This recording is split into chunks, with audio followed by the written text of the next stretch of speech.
Hi, this is Tonya Edinger, the Pittsburgh wedding planner and your luxury event concierge, CEO of Weddings and Events of Pittsburgh and Travel Design by Tonya.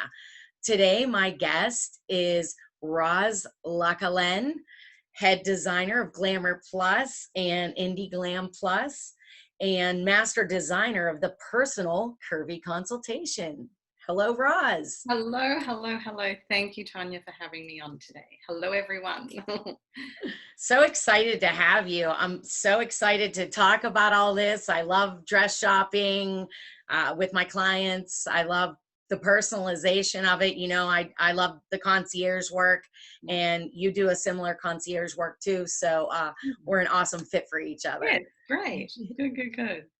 So the first question, let's just dive right in. The first question I have is, what are some popular themes for late 2020 and early 2021?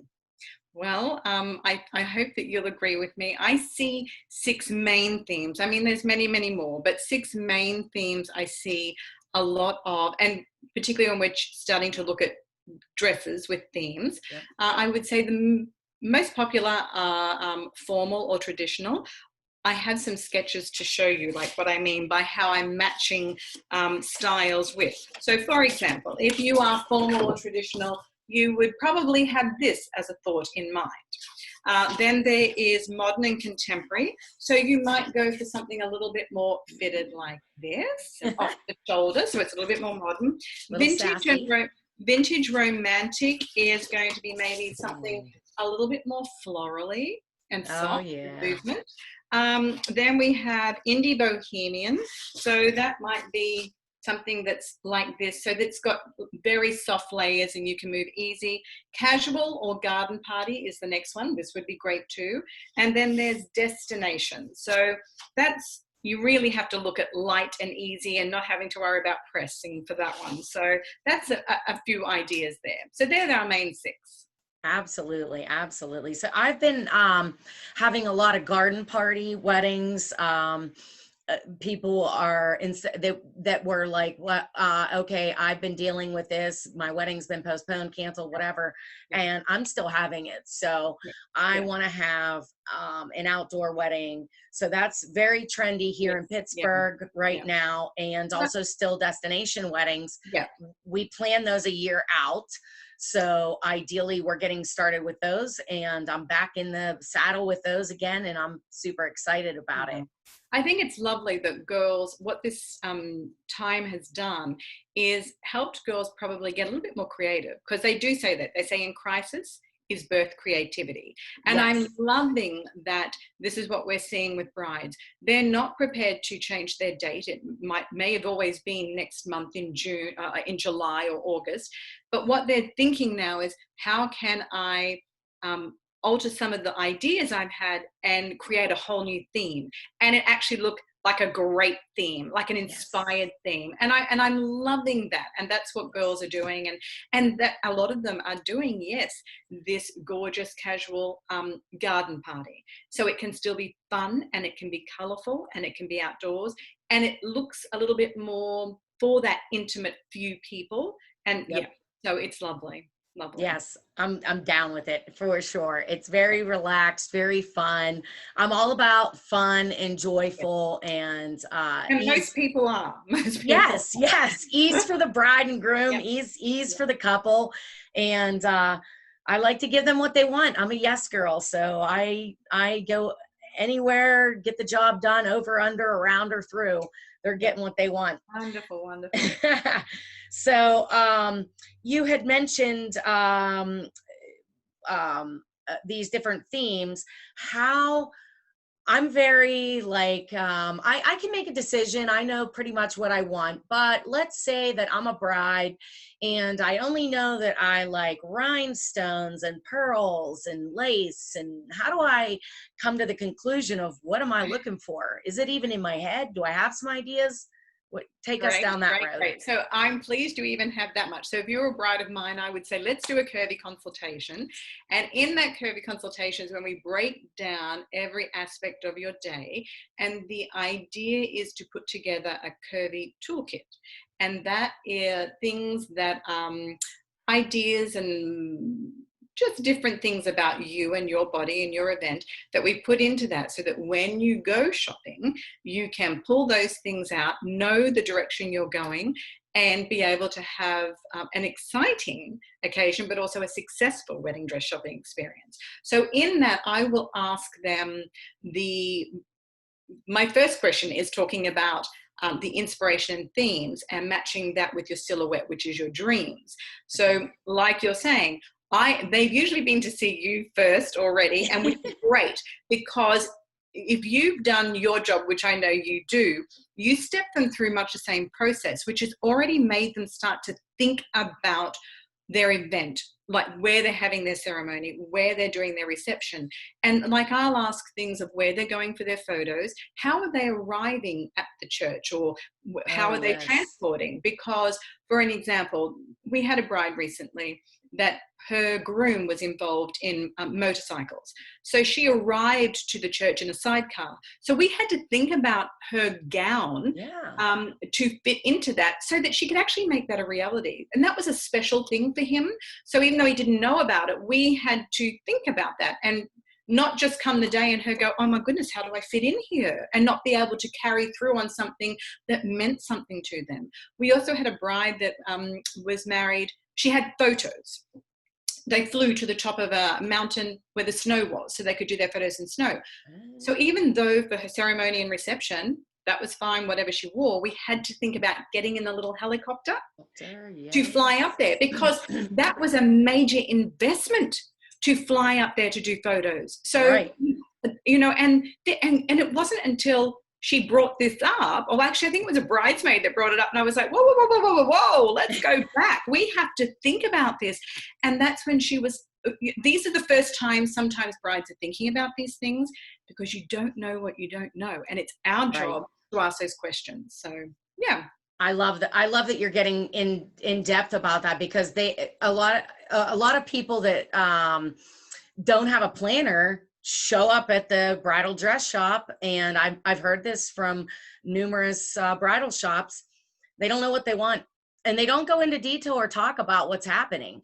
And so when you have a planner with you, especially myself, luxury concierge planner, I am there to find out the nitty gritty, the little details about what your wedding is. I'm there to be your friend. So you tell me these things about the helicopter, about the motorcycle, about like, oh, I want to sit in a carriage. Well, we don't want your dress getting chopped. And then you get to the ceremony or the reception, and you have a chunk out of your dress because you didn't plan ahead to think, you know, hey, I can fix it. Yeah, you know, I don't want to be in the bathroom sewing your chunk back on. Like I could, but we're taking time now away from your special day. Yeah, see, and that brings up about other things like fabrications. Like there's a lot of brides who think that they'd love to have natural, like they're getting married outdoors, or they're getting married by the beach or the water, and they think they'd love to have natural fabric. So they think, oh, I'll go for a silk chiffon skirt or silk tulle. And you think, yes, beautiful, beautiful. But then when I start to break down, say, where are you thinking of doing your photos? Oh, they're going to be actually walking along the water. I'm like, okay, then we'll need to change the fabric, because when silk gets wet, it runs straight up the fabric and makes it crumple and look like a rag. And this has only been through brides who have come back later to show photos and go, I didn't realize it, but look what happened to my dress. It's like Diana and her getting married with all that silk, and nobody thought she's going to have to sit in a carriage. When she gets out, she's going to be wrinkled to death, you know? Yeah, these are the things that happen. Or girls who have cultural dances that they want to, but also maybe must participate in. And so they choose a style that when they then dance, splits the zip, and then they have to take the dress off. And they're heartbroken. But that's simply because somebody back in the beginning didn't ask the right questions. Yeah. And when I deal with curvy girls, plus size girls, where there's other things that we need to take in consideration. And again, about movement and about how you're getting places and dances and things. And a lot of time these girls struggle to even go dress shopping. So therefore, the stylists, a lot of stylists I find, unless I do training with them in stores that are exclusive plus size, so they're actually geared to be thinking of these things. A lot of stylists don't like to ask questions because they think it's being rude, they're being nosy. No. Nosy. That's your job. That's your job. Your job is as a stylist to ask all these questions. And what bride doesn't want to tell you all about it? Exactly. So you're the person she wants to share this with. And so this is the training I do in store with stylists, but this is also what I cover through with a curvy consultation. Yep. I love that. You and I both coach through the same woman, Shannon Hernandez. And something that she has taught us that has transformed my business, and I'm sure yours as well, is ask a better question, get a better answer. Yeah. And that has been tremendous for me to, really connect with my brides and my couples and give, each person their moment, so that it's all about the couple. And moving on. So when choosing a dress, how much impact does the fiance, the family, the parents, the sisters, brothers, family have over the decision-making process with that? Well, I think each bride is individual. So we see different case scenarios. Sometimes it is the girl alone or the couple paying for it. And I have had grooms come and visit, like with when we do a curvy concierge, where I actually go along, that's beyond the curvy consultation. Sometimes grooms will come, particularly if he's paying towards it. I always try and keep a little bit of element of surprise there. And it's easier when there's someone else to be able to kind of step in and say, no, okay, we've seen a number of things, but kind of maybe if you step out now so we can discuss, and then on the day, whatever we choose is still a surprise to you. Right. And that's fair enough. It's his involvement, and he can control the costs, and that's okay. And sometimes, girls will bring parents.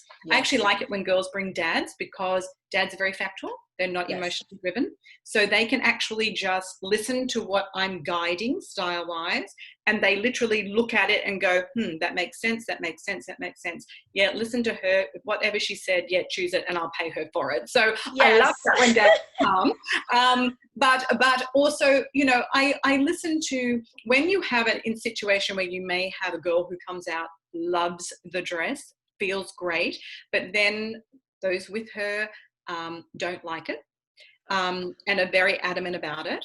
I usually try and look at that situation and listen, and have been already listening. Sometimes a little bit of that is where they feel that they've not been involved enough or included enough. But, I think there's always a truth in everything. So we'll usually at that point, particularly if we can see it's going to distress the bride, I will usually say, okay, hey, you want to be heard? Let's articulate. What is it when she came out? What's the first thing that jumped out at you? We break it down and dissect it. What are the things you really don't like about her? And is there something you do? Because I'll listen to all of the things that are the likes, and think about, well, do we have another gown in the change room that has all those aspects? Let's go put it on. Or did I see one? Let's go grab it. Let's put it on. Because sometimes, like we said, they felt that they haven't been able to, have enough input, that when you then listen to them, go put that on, they're usually the ones that say, oh, now I'm seeing it on you. No, the other one was lovelier, because they actually do take in consideration that she loved the dress. Yeah. So, and see, again, it's hard. Human nature is, nobody, I think, likes to upset anybody else. Right. And it's hard when you're the bride and you're already having to make this huge decision, when wedding dress shopping is unlike any other type of dress shopping. Okay. So it's already a hard enough thing. And then you're having to, be very political about making sure everybody, Oh, it's Yes. easier when there's someone else who can control that traffic and control Yes. those people, and they're not related to them. They're just like, I'm there being paid by the bride. I'm Right. there to listen to her and make her needs my number one priority, but to be respectful to everybody else that she asked along, or maybe mum is paying for it. Then my job is to be respectful there, but also honor what the bride wants, and make everybody happy. And it's easier when there's a third person that can do that. So that's what I do. Yes. Yes. I do. I That's love what that as you do. well. I know that's what you do. So Yep. We work good together. yeah, But you're yeah, hitting the nail on the head. Definitely communication is key. You need to pay attention to what they're saying, and everyone all involved. I mean, so many times I love that now they have, just going off a little bit on a tangent, but I love when I see bridesmaids in different dresses, because I know a lot of times they're not being heard. Like, I don't want to wear a heart-shaped neckline when I'm a twig. I won't have anything to hold it up. Or like, I don't want to wear this mermaid dress because I'm curvy. And so the bride is not seeing that sometimes. And so a small little conversation off to the side, not embarrassing, not letting anyone else know, says, hey, you love this girl and she feels uncomfortable. She doesn't feel glamorous. And we're all, we all want, like you said, the best for everyone around us. And having your bridesmaids on your side and going with these different dresses so that they can feel as confident as you do walking down supporting you, because again, they're coming to the wedding in maybe a limo or maybe a shuttle bus or whatever. We have to think about what they're coming into. How are they going to fit? Is there all 4 or 5 of them or 7 of them or 8 of them shoving into this limo? You all can't 17, have 17 was one the other day. Yes, you can't have Cinderella dresses and squish all in here in your party van. So kind of like being cognizant of that. And I think that's something that they're unaware of when they Yeah. first start, but having a planner and a concierge that are working together with designing the dress and leading them down the path, listening and telling them, here's what your vision is. How can we help your maids be also included in feeling Correct. luxurious like you? Correct. Because you've got to remember that brides are brides, and they are whatever their profession is or their path in life. Yes. And so they know that they love all these people. Like you said, they want these people involved in this event, but they're just normal girls. They don't know how to orchestrate the whole event. I mean, some girls are event planners or they do, Right. things in their jobs, but for the majority of girls, it's just a human nature thing. And brides don't even realize how much there is to do with a wedding. And when they've got all these things they have to make a decision on, and usually at that time too, there's lots of other things you're having to do, particularly if you're trying to change legal papers, to change names, Yes. or if you're purchasing a house, or if you're going to move into a new apartment and you're starting a new life. There's a whole heap of other things that are on your plate. That's where it is wonderful. And I've done the same thing. I've observed groups of girls, Yes. and I've thought, now you're unhappy and you're unhappy and you're unhappy. And even before the Yep. talk starts, I'll go and interrupt and play and say, now, what are we thinking? What about you and you and you and you? And try and keep them separate, but hear from them. And then I'll take that information, Yep. actually without anyone having had to say anything, to the bride and say, you know what I've observed? And by the way, nobody said anything. This is what I've observed. Right. And when they start to say, I think this girl would feel more comfortable in this and this, the bride usually goes, Yes. how did you even know? That's exactly who she is. And I'm like, well, that's my job. And I'm glad there was never the incident where I had to say, oh, this bridesmaid said whatever. No, that's my job, is to intercede before that, read people and help them and go to them with the solution already and say, here, what would you like to wear? And they think the bride made that decision. And Yes. they'll think, Yes. isn't she wonderful? So, yeah. Exactly. Which leads us into the next question. I love a veil. I just love a cathedral veil. And I want to know what the future holds for veils. Like, are we in with veils or no? Well, I'm going to say veils will always be in because we're talking about brides. Right. So, and I personally feel to say yes, that a bride should have a veil. Should I say the word should? I mean, yes, because a bride is what, it's a veil. If you want to easily depict even an emoji is just a round face. You look like a pitature and she's a bride. I mean, we all know that. And I think that girls don't realize that perhaps there was an image they saw and there was a movement and it was this aura of, it was a veil. That's what actually caught them. I believe veils are fabulous for photos. And no one said you had to keep it in all evening. No, not at all. I feel, yes, you should walk down an aisle with a veil because it makes you look like a bride. If you don't want to have it over your face the entire time, don't. Maybe when you get to the end, dad can, or whoever walks you down the aisle can lift it up and then you can proceed for the rest of the time. Seeing you, being able to see, that's fine. The other thing I do like to ask girls is to ask their groom. The groom has not a lot of decision making in the whole wedding planning. And he doesn't even really have much knowledge of weddings. He may have been dragged to a wedding when he was a child or maybe involved as an adult, but there's really like one or two things about a wedding that he remembers. And that's the accolade that was given to the groom when it was he lifted the veil and kissed the bride. And that's when the room erupted and everybody, and it was to do with something he did. And I only know this because afterwards, girls will bring back photos or and to show, and I'll say, hey, what did your groom think of your dress? And they'll say, oh, thanks for talking me into a veil. Or, Ros, I should have gone with the veil because, it's the only thing he asked was, or mentioned was him being able to do the veil, or it was lacking and, he didn't get to do the veil thing. So I would say that. And like you said, cathedral veils, this is what I want to remind brides of too.